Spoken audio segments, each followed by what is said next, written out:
to my beach nails tutorial. The colors I'm using are Akzentz Polar, Spirit, and Brazen.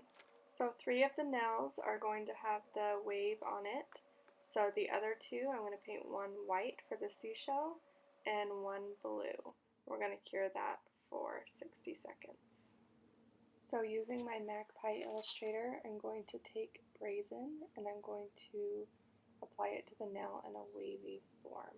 I'm leaving a bit of clear at the top that resembles the beach, and then I'm leaving a spot on the bottom for Spirit to go in. A tip if you're applying this over acrylic or hard gel, the blending doesn't go so well when it's on a rough surface, so I still put a base coat down so that the blending goes a little bit smoother.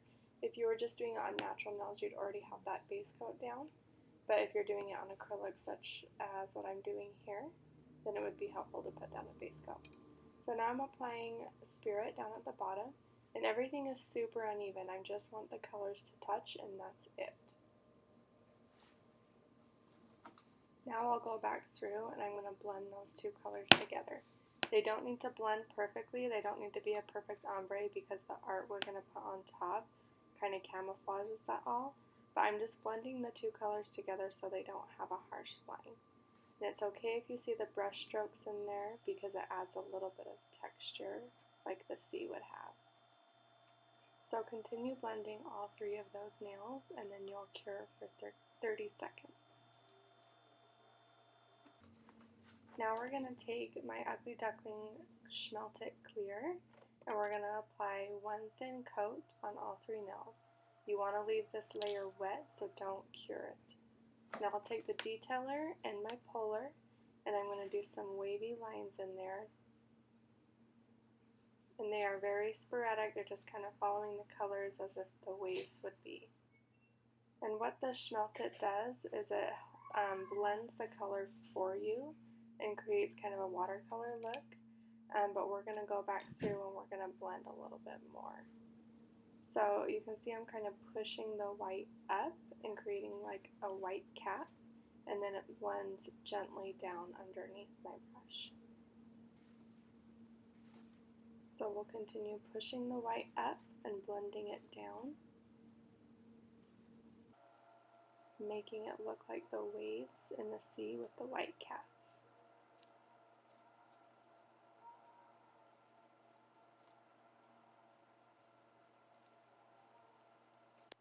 Then when you're happy with it, go ahead and cure for 30 seconds.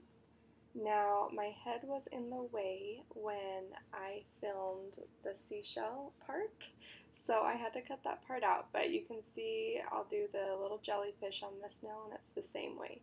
So what I've done is I've mixed white and clear together to create like more of a clearer type, and then I've just drawn the basic shape of the seashell, and then the basic shape of the jellyfish. Then I'm going back with my Mission Control white and outlining it. I outlined the seashell, and then I outlined the jellyfish and gave him his little tentacles at the bottom. So when the white underneath is mixed with clear, and then you're putting the white on top, it helps it pop and see that dimension there. Okay, so now for the seashell nail, we're going to cap that white in our Luminary matte top coat, and then we're going to cure that for 60 seconds.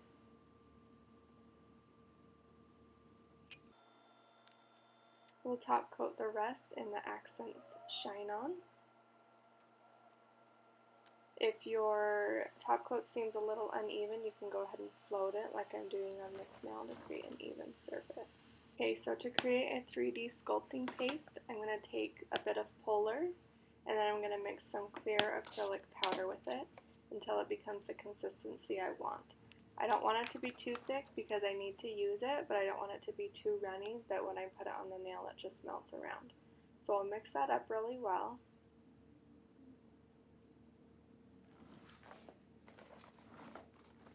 And then we'll go ahead and apply the 3D seashell onto the pinky.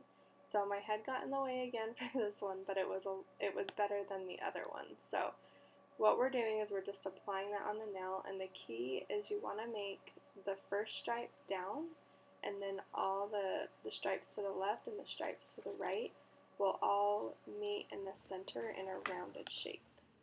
Okay, so now let's take our Stickit and our Swarovski crystals. I'm using the SS12, SS5, and the blue zircon.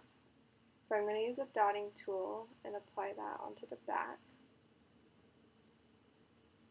And then I'll use my wax picker upper, put the Swarovski crystals on there, and position them. And then cure. I put a second layer of the matte top coat over it, cure that, and then we've got the final look. What do you guys think? Thanks for watching!